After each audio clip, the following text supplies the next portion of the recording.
है कि इसमें जितना उष्मा होगा जब निकालेगा तब भी उतना ही उष्मा रहेगा, तब भी क्या रहेगा, उतना ही उष्मा।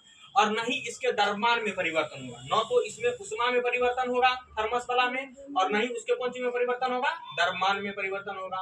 तो उसी को कौन यंत्र कहते हैं, विलगित यंत्र। कौन यंत्र कहते हैं, विलगित। देखो एक चीज समझो, जिसके उष्मा और द्रव्यमान दोनों में परिवर्तन हुआ, खुला यंत्र। जिसमें ओनली फॉर उष्मा में परिवर्तन होता है लेकिन द्रव्यमान में परिवर्तन नहीं होता, उसको कौन यंत्र कहते हैं, बंद यंत्र। और जिसमें नहीं उष्मा में परिवर्तन होगा और नहीं कौन सी में, द्रव्यमान, यानी कि दोनों में से किसी में परिवर्तन नहीं होगा, तो उसको कौन यंत्र कहते हैं, विलगित यंत्र। उसको कौन यंत्र कहेगा, विलगित यंत्र। अब देखो उसी प्रकार से ये जो स्थूल है, ये कौन चीज है, स्थूल है, वो स्थूल के कितने गुण है, 2 गुण। स्थूल का मतलब तुमको बताएं मैक्रो, कौन होता है, मैक्रो, यानी कि उष्मा के बारे में जो पढ़ना है एक बड़े लेवल पे पढ़ना है। कौन चीज के बारे में पढ़ना है, यानी कि उसका जो गुण होगा वो गुण को एक बड़े लेवल पे पढ़ना है, और उसके गुण को कितने भागों में बांटा गया है, 2 भागों में। कितने भागों में, 2 भागों में।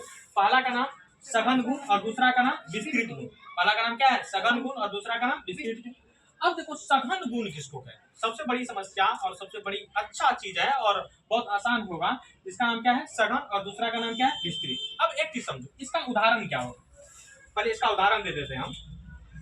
सघन का उदाहरण होगा, एग्जाम्पल होगा क्वथनान। एग्जाम्पल इसका क्या होगा, क्वथनान। इसका एग्जाम्पल क्या होगा, क्वथनान। और देखो इसका उदाहरण हो जाएगा, विस्तृत गुण का उदाहरण हो जाएगा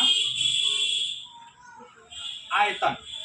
क्या हो जाएगा, आयतन, यानी कि द्रव्यमान।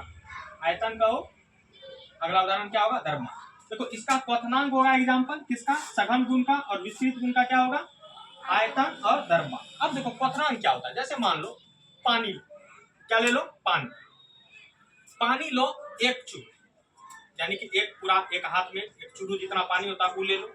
एक गिलास पानी ले लो, एक क्या ले लो, गिलास पानी। या एक ड्राम पानी ले लो, एक ड्राम क्या ले लो, पानी ले लो।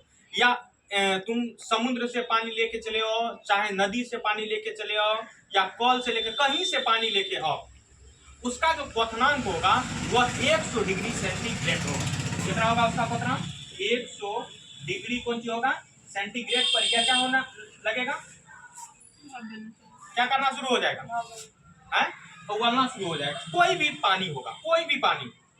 इसका मतलब है कि देखो कि इसमें कुछ ऐसे चीजें होती है जो मात्रा पर डिपेंड नहीं करता है। कौन चीज पर डिपेंड नहीं करता है, मात्रा, अमाउंट पर। चाहे इतना हो, चाहे ज्यादा हो, चाहे क्या हो, कम हो, चाहे क्या हो, कम हो, उस पर किसी पर डिपेंड नहीं करता है। तो यानी जो मात्रा पर डिपेंड नहीं करेगा, जो कौन पर डिपेंड नहीं करेगा, मात्रा पर डिपेंड नहीं करेगा, उसको कौन गुण कहते हैं, सघन गुण। उसको कौन गुण कहेगा, सघन गुण। लेकिन कुछ ऐसे चीजें हैं जो मात्रा पर निर्भर करता है, जो कौन सी पर निर्भर करता है, मात्रा पर निर्भर करता है, तो उसको कौन गुण कहेंगे, विस्तृत गुण। अभी देखो जैसे मान के चलो मेरे घर में, मेरे कौन सी में, घर में 50 लीटर पानी। कितना लीटर पानी है, 50 लीटर। किसी के घर में हो सकता है कि 500 लीटर पानी।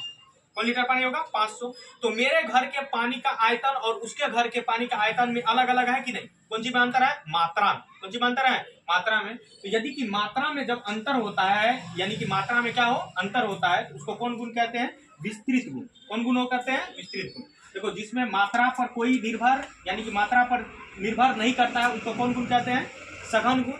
और जो मात्रा पर निर्भर करता है, जो कौन सी पर निर्भर करता है, मात्रा पर, उसको कौन गुण कहते हैं, विस्तृत गुण कहते हैं। यही कौन सी है, स्थूल के 2 क्या है, गुण है। पहला गुण का नाम सघन गुण और दूसरा का नाम विस्तृत गुण। सघन गुण यानी कि ये जो है मात्रा पर निर्भर नहीं करता है, यानी कि कितनों भी मात्रा को, चाहे कम से कम हो, चाहे ज्यादा से ज्यादा हो, जो गुण है वही गुण रहेगा। लेकिन विस्तृत गुण मात्रा के आधार पर क्या होता है, बदलते रहता है। बंद कर।